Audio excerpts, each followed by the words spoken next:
നമസ്കാരം. മലയാളി വാർത്ത ഇൻസൈഡിലേക്ക് സ്വാഗതം. ശബരിമലയിലേക്ക് തിരുവനന്തപുരത്തേക്ക് രണ്ടിടത്തേക്കും ഒരേ സമയം പ്രധാനമായ നീക്കം നടക്കാൻ പോകുന്നു എന്ന് വ്യക്തമാവുകയാണ്. തിരുവനന്തപുരം കോർപ്പറേഷൻ പകുതി സീറ്റുകൾ പിടിച്ചെടുത്ത ഈ സാഹചര്യത്തിൽ നരേന്ദ്രമോദി തിരുവനന്തപുരത്തേക്ക് എത്തുമെന്ന് നേരത്തെ തന്നെ അറിയിച്ചിരുന്നു. അതിനുശേഷം വൻ പ്രഖ്യാപനങ്ങൾ ഉണ്ടാകുമെന്നും അദ്ദേഹം അറിയിച്ചിരുന്നു. അതുപോലെ തന്നെയാണ് നരേന്ദ്രമോദിയും CBIയും ഒരേ ഘട്ടത്തിൽ തന്നെ ശബരിമലയിലേക്കും എത്തും എന്നൊരു വാർത്ത വന്നിരുന്നു. പിന്നാലെ തന്നെ നിർണായക നീക്കങ്ങൾ നടക്കുകയാണ്.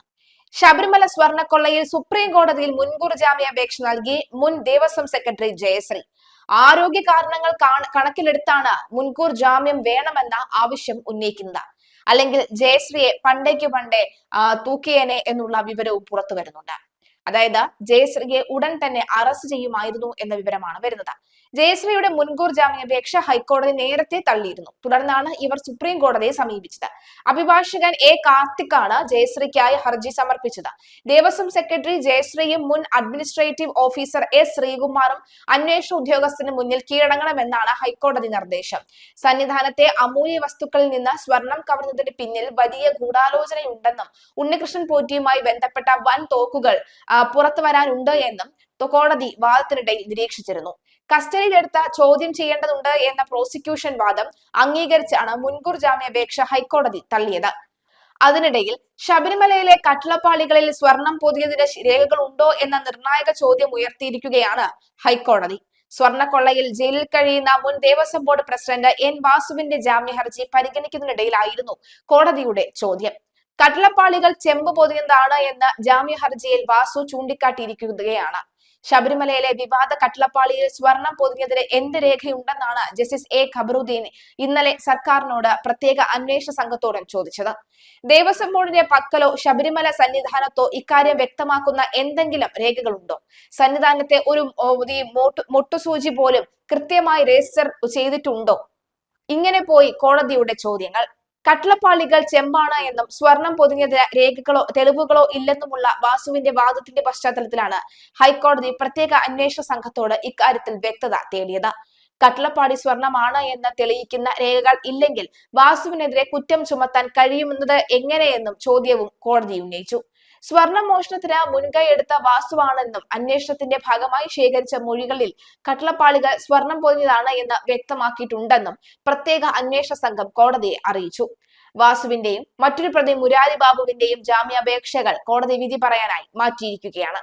ശബരിമല സ്വർണ്ണക്കൊള്ള കേസിലെ കോൺഗ്രസ് നേതാവ് രമേശ് ചെന്നിത്തല വെളിപ്പെടുത്തിയ വ്യവസായിയുടെ മൊഴിയും കഴിഞ്ഞ ദിവസം SIT രേഖപ്പെടുത്തി. രമേശ് ചെന്നിത്തലയും മൊഴിയെടുത്തതിന് പിന്നാലെയാണ് SIT വ്യവസായിയെയും കൂടി വിളിച്ചു വരുത്തി ചോദ്യം ചെയ്തത്.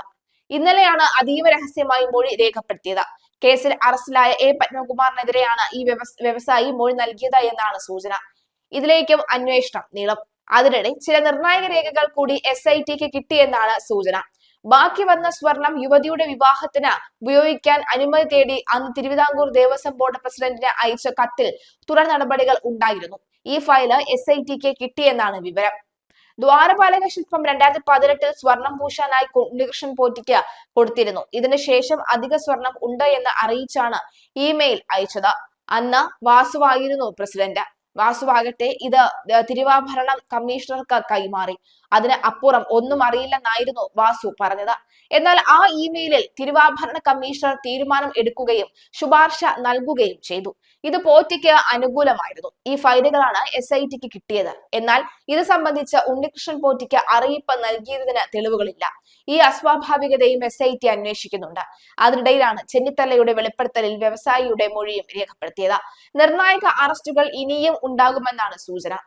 പുരാവസ്തു കള്ളക്കടത്ത് സംഘടനകൾക്ക് ശബരിമല മോഷണവുമായി ബന്ധം അന്വേഷിക്കണമെന്നാവശ്യപ്പെട്ട് കഴിഞ്ഞ ആഴ്ചയാണ് രമേശ് ചെന്നിത്തല കത്ത് നൽകിയത്. ഒരു വ്യവസായി തന്നോട് അത് സംബന്ധിച്ച ഇടപെടലുകളെ കുറിച്ചും വ്യക്തമാക്കിയെന്നായിരുന്നു രമേശ് ചെന്നിത്തല അറിയിച്ചിരുന്നത്. ഇതിന് പിന്നാലെയാണ് രമേശ് ചെന്നിത്തലയുടെ മൊഴി രേഖപ്പെടുത്താൻ അന്വേഷണ സംഘം തീരുമാനിച്ചത്. ഈഞ്ചക്കലിലുള്ള ക്രൈംബ്രാഞ്ച് ഓഫീസിലെത്തി മൊഴി നൽകി. തന്റെ കയ്യിൽ തെളിവില്ലെന്നും വ്യവസായി തന്നോട് പങ്കുവച്ച വിവരം അന്വേഷണ സംഘത്തെ അറിയിച്ചു എന്നും രമേശ് ചെന്നിത്തല പറഞ്ഞു. ചെന്നിത്തലയുടെ മൊഴി എടുത്തതിന് പിന്നാലെയാണ് വ്യവസായിയുമായി സംഘം ബന്ധപ്പെട്ടത്. കഴിഞ്ഞ ദിവസം തന്നെ മൊഴി നൽകിയെന്നും ആണ് സൂചന. ഇതോടെ അന്വേഷണം ആ വഴിക്കും നീങ്ങേണ്ടി വരും. ഞെട്ടിക്കുന്ന പലതും ഈ വ്യവസായി വെളിപ്പെടുത്തിയ എന്നാണ് സൂചന. അതേസമയം ഒരു പൊതുപ്രവർത്തകൻ എന്ന നിലയിലും പൗരൻ എന്ന നിലയിലും കിട്ടിയ വിവരങ്ങൾ അടിച്ചമർത്തി വെക്കുന്നത് ശരിയല്ല എന്നതുകൊണ്ടാണ് കാര്യം തുറന്നു പറഞ്ഞതെന്നും രമേശ് ചെന്നിത്തല പ്രതികരിച്ചു. വ്യവസായിയെ കുറിച്ചുള്ള വിവരങ്ങളും രമേശ് ചെന്നിത്തല പ്രത്യേക അന്വേഷണ സംഘത്തിന് കൈമാറിയിരുന്നു. സ്വർണ്ണ കവർച്ചയിൽ രാജ്യാന്തര വിഗ്രഹ കടത്ത് സംഘത്തിന് ബന്ധമുണ്ട് എന്ന് രമേശ് ചെന്നിത്തലയ്ക്ക് വിവരം നൽകിയത് ഈ വ്യവസായി ആയിരുന്നു. ഇദ്ദേഹത്തിന്റെ മൊഴി അതീവ രഹസ്യമായാണ് അന്വേഷണ സംഘം രേഖപ്പെടുത്തിയത്. എന്തായാലും ശബരിമല സ്വർണ്ണ കവർച്ചയുമായി ബന്ധപ്പെട്ട അന്താരാഷ്ട്ര വിപണിയിൽ ചില ഇടപാടുകൾ നടന്നു എന്ന് തനിക്ക് വിവരം ലഭിച്ചത് ഈ വ്യവസായിയിൽ നിന്നാണെന്നും ചെന്നിത്തല നേരത്തെ പറഞ്ഞിരുന്നു. എങ്കിലും വ്യവസായിയുടെ മൊഴി എടുത്തതുമായി ബന്ധപ്പെട്ട ഔദ്യോഗിക സ്ഥിരീകരണങ്ങൾ ഇതുവരെ അന്വേഷണ സംഘത്തിന്റെ ഭാഗത്തു നിന്നോ ഉദ്യോഗസ്ഥരിൽ നിന്നോ ഉണ്ടായിട്ടില്ല. എന്തായാലും രാജ്യാന്തര കള്ളക്കടത്ത് ബന്ധം അന്വേഷിക്കാൻ CBI വരുന്നുണ്ട്. ഇതോടെ തദ്ദേശ തോൽവിക്ക് പിന്നാലെ CPM സ്വർണ്ണക്കടത്തിൽ മുട്ടുകുത്തുമെന്ന് ഏതാണ്ട് ഉറപ്പായി കഴിഞ്ഞു. ശബരിമലയിൽ CBI വന്നാൽ അത് ചെന്നിത്തലയ്ക്ക് രാഷ്ട്രീയ നേട്ടമായി മാറും. നരേന്ദ്രമോദി തിരുവനന്തപുരത്ത് വന്ന് ഇക്കാര്യം പ്രഖ്യാപിക്കുമെന്ന് സംസ്ഥാന BJP നേതൃത്വം കരുതുന്നു. ചെന്നിത്തലയ്ക്ക് മുമ്പ് രാജീവ് ചന്ദ്രശേഖർ, കുമ്മനം കൃഷ്ണദാസ് എന്നിവർ ഇതേ ആവശ്യം കേന്ദ്രത്തിന് മുന്നിൽ സമർപ്പിച്ചിരുന്നു. ശബരിമലയിലെ സ്വർണ്ണക്കൊള്ളയുമായി ബന്ധപ്പെട്ട മുൻ മന്ത്രിമാർ ഉൾപ്പെടെയുള്ള ഉന്നതന്മാരെ സംരക്ഷിക്കാനാണ് സർക്കാർ ശ്രമിക്കുന്നത് എന്ന് കോൺഗ്രസ് നേതാവ് രമേശ് ചെന്നിത്തല പറഞ്ഞു. കോടാനുകോടി വരുന്ന ഭക്തജനങ്ങളുടെ ഹൃദയത്തിൽ മുറിവേൽപ്പിച്ച സംഭവമാണ് ഇത്. 2 മുൻ ദേവസ്വം ബോർഡ് പ്രസിഡന്റുമാർ ഈ മോഷണത്തിൽ പ്രവർത്തിക്കണമെങ്കിൽ വകുപ്പ് മന്ത്രിമാരുടെ അറിവും സമ്മതവും ഉണ്ടാകണമെന്നത് ഏത് കൊച്ചുകുട്ടിക്കും അറിയുന്ന കാര്യമാണ്.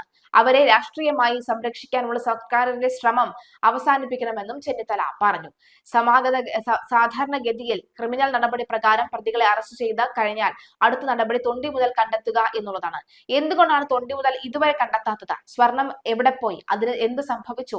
ഇതിനുള്ള ഉത്തരം തേടുമ്പോഴാണ് പൗരാണിക വസ്തുക്കളും ദിവ്യ വസ്തുക്കളും വിൽക്കുന്ന അന്താരാഷ്ട്ര പൗരാണിക ഈ കരിഞ്ചന്തയുമായി ബന്ധം ഇതിനുണ്ട് എന്ന് വിളിക്കുന്നത്. തൊണ്ടി മുതൽ കണ്ടെത്താനുള്ള നടപടി ആരംഭിച്ചു കഴിഞ്ഞാൽ ഇതിന്റെ പിന്നിലെ യഥാർത്ഥ ശക്തിയെ കണ്ടെത്താൻ കഴിയും. നിഗൂഢമായ ഒരു വൻ തട്ടിപ്പാണ് ഇതിന്റെ പിന്നിൽ നടന്നിട്ടുള്ളത്. അത് പുറത്തു വരണമെങ്കിൽ തൊണ്ടി മുതലിലേക്ക് എത്തണം. അന്താരാഷ്ട്ര ആന്റിക്സ് മാഫിയ ഇതിന്റെ പിന്നിൽ പ്രവർത്തിക്കുന്നു എന്നുള്ളത് വളരെ വ്യക്തമാണ്. അത് കണ്ടെത്താനുള്ള ശ്രമമാണ് ഉണ്ടാകേണ്ടത്. അതുമായി ബന്ധപ്പെട്ട തനിക്ക് ലഭിച്ച വിവരങ്ങൾ SIT കൊടുത്ത മൊഴിയിലുണ്ടെന്നും ചെന്നിത്തല പറഞ്ഞു. ശബരിമല സ്വർണ്ണക്കൊള്ളയുമായി ബന്ധപ്പെട്ട 2 ദേവസ്വം ബോർഡ് പ്രസിഡന്റുമാരെ അറസ്റ്റ് ചെയ്ത് ജയിലിലടച്ചു. ഈ നിമിഷം വരെയും CPM ഒരു നടപടിയും സ്വീകരിക്കാതെ അവരെ രാഷ്ട്രീയമായി സംരക്ഷിക്കുകയാണ് ചെയ്തത്. വാസു ദേവസ്വം ബോർഡ് പ്രസിഡന്റും കടകംപള്ളി സുരേന്ദ്രൻ മന്ത്രിയുമായി ഇരിക്കുന്ന കാലത്ത് കേരളത്തിലെ ക്ഷേത്രങ്ങളിലുള്ള പഴയ ഉരുളി, ചെമ്പ, വിളക്കുകൾ ഉൾപ്പെടെയുള്ള പുരാവസ്തുക്കളായി എല്ലാം സ്ഥലമില്ല എന്ന പേരിൽ ലേലം ചെയ്യാനായി തീരുമാനിച്ചിരുന്നു.